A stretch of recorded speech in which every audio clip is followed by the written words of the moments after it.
So look at this beautiful onion relish. It's looking nice and kind of red.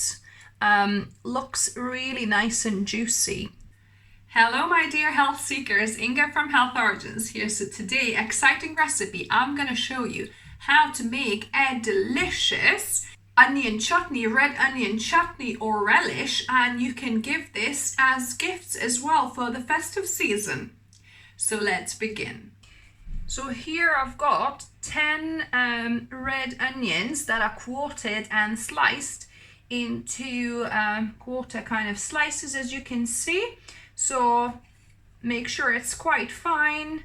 And to this I'm gonna add, so this is my roasting tin, non-stick roasting tin. To this I'm gonna add 1 apple that I've quartered, taken out the core, and I'm gonna just stick that on there, and I'm gonna cover. You want to cover this with the lid because you don't want this to dry out. You want it to keep moist.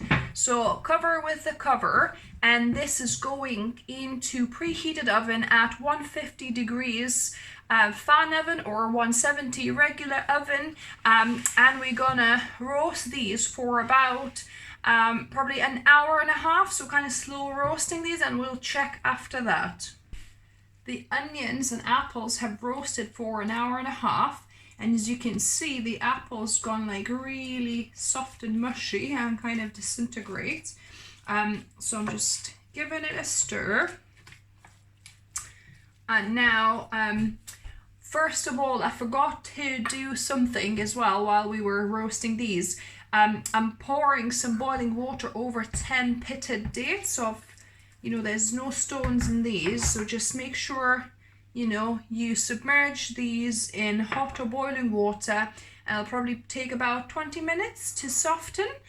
We'll make a date paste, so that will be our sweetener for this. But in the meantime, we're gonna just prepare the rest of the ingredients here. So it's 1/4 cup of balsamic vinegar here. 1/4 cup.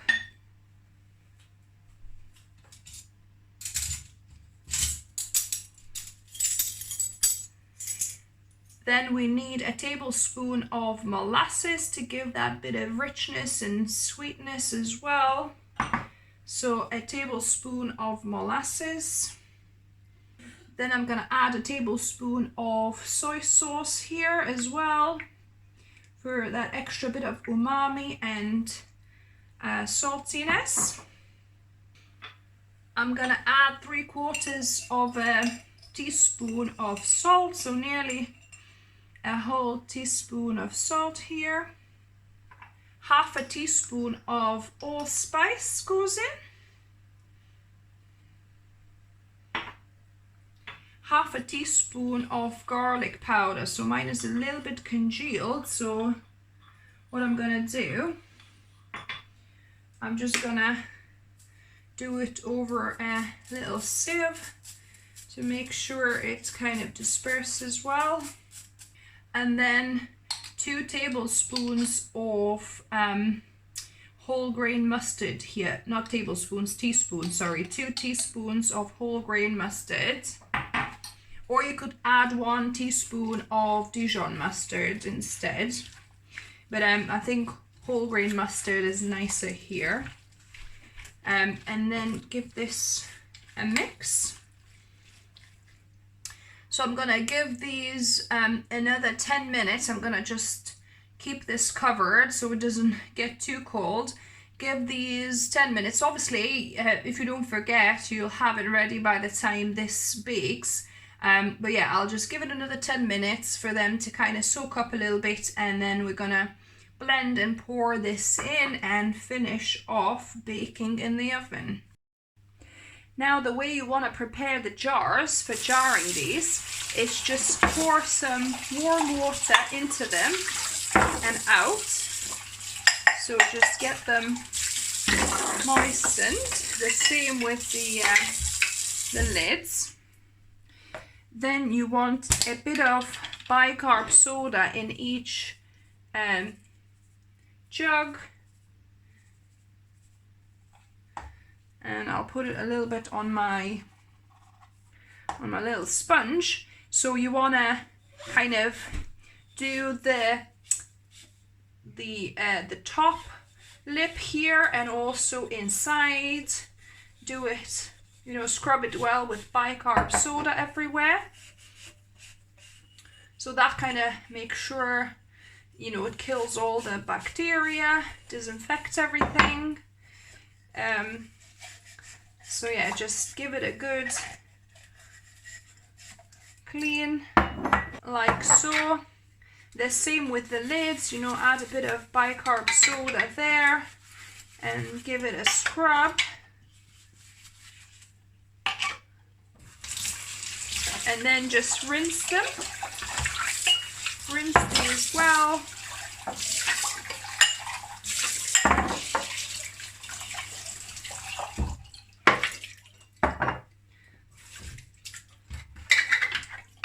Lids too.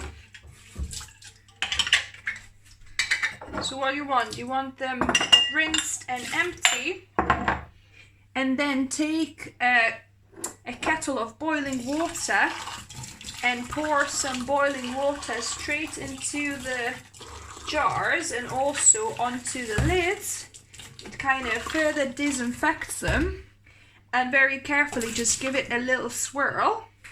And you want to put the towel maybe on your counter and kind of invert these like that upside down. You can't see it, upside down, to just kind of drain on your clean towel like that, or just can put it up and it's just going to evaporate most of that water. So yeah, so you want to just give it a quick rinse with the boiling water as well, but obviously act very carefully because obviously of the boiling water. And I've poured some boiling water on the lids as well. My dates have soaked about 10-15 minutes, so I'm gonna just put them in to my blender together with the soak water as well, because it'll help us blend, and we need a little bit more liquid anyway for our chutney. And I'm gonna blend it until it's smooth paste.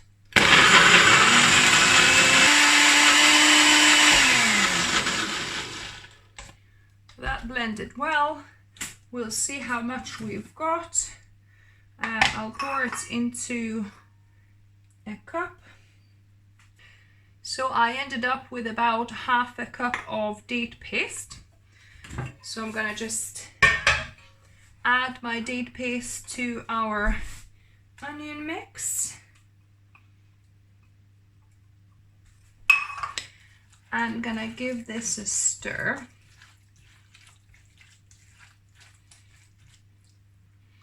If you see, you know, really big kind of skins of an apple, you could even take them out, because you don't want a person finding a big bit of skin of apple in here. So yeah, it's probably a good idea actually to take the skins off your apples after they've been roasted. So this is now mixed, and I'm gonna put this in my oven for another half an hour at 150 degrees fan oven or 170 degrees Celsius, covered again. So you want to cover it.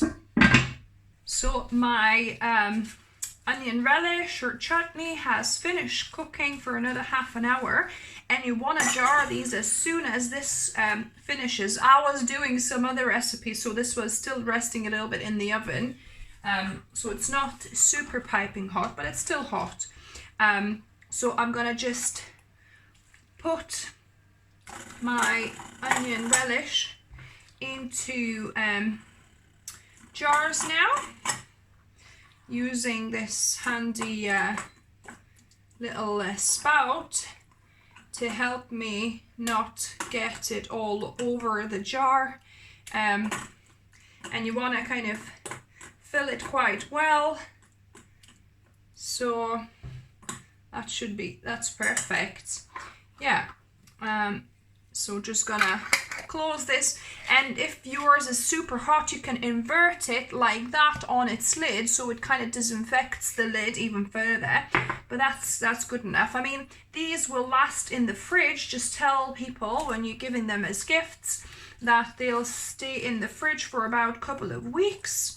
Probably will last longer, but you know, that's kind of something to aim for. And if you get some on the edges, just carefully wipe it and put a lid on. So I've got 4 jars of the onion relish and a little bit for us to try. So look at this beautiful onion relish. It's looking nice and kind of red. Looks really nice and juicy.